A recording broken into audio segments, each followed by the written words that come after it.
Long time ago, in a thriving village along the wide banks of Umbala River in southeastern Nigeria, lived two sisters, Amara and Ngozi, born to a humble farmer and his wife. Their thatched compound was surrounded by rows of cassava, thick banana groves, and the soft red heart that marked the land of their ancestors. The air carried the scent of roasted maize, pepper soup, and distant dirrs that echoed through the evenings. But within this rich sun-kissed land, the hearts of these two girls could not have been more different. Amara, the first daughter, was loved by all. She moved like the morning dew, graceful, quiet, and full of promise. Her hands never rested, yet her spirit never wearied. From a young age, she learned to carry the weight in the home, fetching water in deep hours before dawn, helping her mother prepare the family meals, and caring for their little brother with a patience that seems beyond her years. Her eyes held the warmth that comforted the sick and encouraged the weary. She sang while she walked, sweet melodies that make even the crankiest elder nod in appreciation. Amara is like the Udala tree, the elders often said, quiet and slow to bloom, but when it does, oh, how sweet the fruit. Ngozi, the younger sister, was a different storm altogether, proud and vain and quick to anger. She considered herself too beautiful for labor, too important for humility, her skin glistening with palm oil and pride. Her days were spent under the mango tree, gossiping with idle girls just like her, or staring into the shards of mirror to admire her own reflection. She often mocked Amara, calling her village slave or mama's donkey. When their mother grew ill and asked Ngozi to help her stir the soup or fetch firewood, Ngozi would feign coughing fit, collapse dramatically, or complain that her delicate hand would blister. The villagers began to whisper, two sisters from the same womb, yet one is the light and the other a shadow. Their father, a tired man, withered by years of field harvest, would only sigh and say, each child grows with their own spirit. The yam that grows straight does not bend for the crooked one. One year, the rains did not come. Clouds passed silently, refusing to weep. The river itself sank. The crops withered, and even the crops stopped singing at night. Hunger gripped the village like a ghost. Silent, invisible, but ever-present children grew thin. Mothers were wearied, and even the elders whispered that the land had been cursed. One evening, the girl's mother called them close, her voice rasping like the leaves in the wind. You must go to the enchanted forest, she said. There is a wood there, perhaps more, but beware, for it is an old place, where spirit lives and secret grows like roots.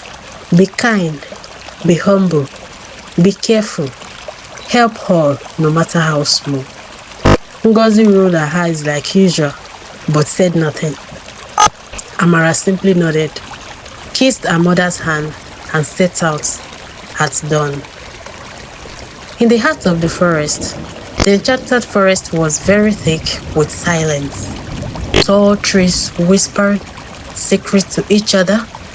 Amara moved carefully and stepping over tangled roots, picking up dry branches. She sang softly, a tone their mother used to hum when grinding pepper by the lantern lights. Amara saw an old woman deep in the forest, bent, frail, her wrapper tattered, her skin sagging like a withered cloth. She struggled with a basket of cassava, her steps fluttering. Without hesitation, Amara ran to her. Mama, let me help you, she said. The old woman's eyes flickered with something deep, older than the trees. Many passed me, she said, but none stopped. Amara took the basket without complaint She walked alongside the woman, even though her own load was very heavy. The woman's hut was half hidden behind the thorny scrubs. The woman smiled and gave Amara a quarry shell. This is no ordinary shell. When you find the steam, drink deeply, fill your guts. Do not be fooled by size. What is small to the eyes may be mighty in spirit, she said. Hours later, Ngozi entered the same forest. Her face twisted with irritation. She kicked at falling branches, slapped at mosquitoes, and cursed the dust on her wrapper. She saw the old woman too. "Get out of my way, cripple," she snapped. "Do I look like a maid?" The woman said nothing, only watched her with sorrow in her ancient eyes. Later, thirsty and irritable, Ngozi saw a clear river bubbling beside the sacred shrine, but pride surged in her. "This looks too easy," she muttered. "I deserve more." She turned her back on the river and continued until she found a muddy puddle hidden in weeds. "This must be it," she said, misreading the signs. Ugly things hold secrets. She dipped her gourd and drank. The taste was full, but greed pushed her forward. Amara returned before sunset. Her mother weakly rose to greet her. Amara poured water into the family's pot, but what came out was not water. Gold coin clinked and flowered. Beads of coral and ivory tumbled after. The air shimmered with warmth. Villagers gathered, eyes wide, mouths agape. "Nname," an old man gasped. "Blessings walk with this child." The family cried, not just for the wealth, but for the proof that goodness still mattered. Ngozi arrived at dusk, soaked in mud, empty-handed, furious. When she saw the treasure, her rage exploded. "Where did you steal this?" she asked her sister.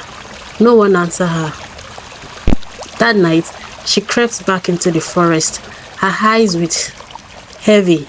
She returned to the old woman's hut, shouting, "Give me my blessing, old witch. I want gold, not stories." The woman said nothing. She only pointed.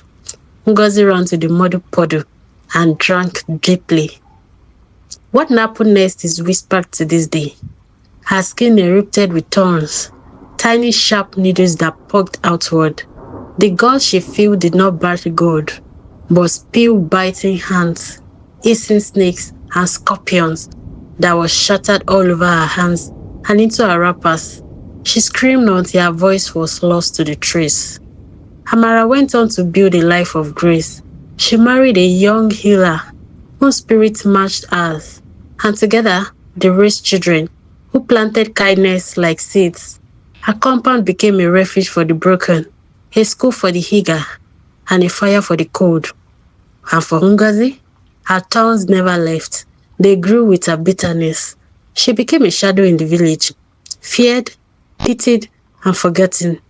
Children were told her tale, not to frighten them, but to teach them that kindness is not weakness, and that the heart you plant is the harvest you will reap.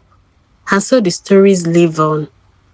The lullaby of grandmothers, in the chant of young girls fetching water, in the silence between drums at the village square, because in every land, beneath every sky, one truth remains. A kind heart is the richest fortune, and a wicked soul carries its own thorns.